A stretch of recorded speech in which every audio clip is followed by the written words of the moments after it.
आणि आता पाहणार आहोत टॉप 9 राजकीय बातम्या। महत्त्वाच्या पालिकांसाठी महायुतीचं नो रिस्क धोरण। महत्त्वाच्या पालिकेमध्ये महायुती एकत्र लढणार, एकत्र लढल्यास जास्त जागा जिंकण्याचा अंदाज।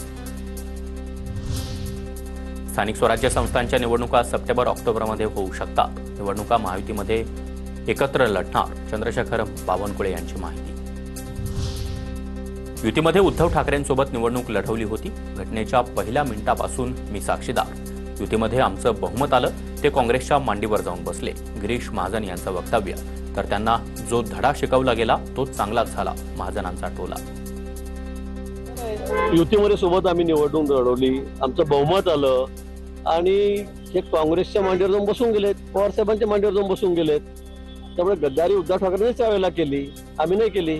त्यामुळे त्यांना जो धडा शिकवला गेला तो बरंच चांगलाच झाला। कापणी केलेल्या पिकांचे पंचनामे करून काय करणार? ढेकळांचे पंचनामे करणार का? कृषीमंत्री कोकाटेंचा संतप्त सवाल। तर घरात ठेवलेल्याच नाही तर वावरातील कांद्याचे पंचनामे होतील, कोकाटेंची माहिती।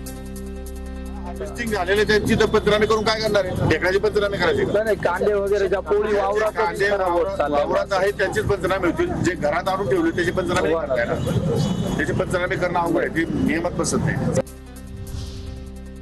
आता ढेकळांचेही पंचनामे करून शेतकऱ्यांना मदत द्यावी लागेल। राष्ट्रवादी शरद पवार गटाचे प्रदेशाध्यक्ष जयंत पाटलांची कृषीमंत्री माणिकराव कोकाटेंवर टीका।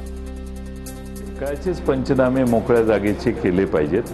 आता मंत्री महोदय जर म्हणत होते काय ढेकळाचे पंचनामे करायचे का, तर मग आम्ही काय त्याच्यावर बोलणं योग्य नाही।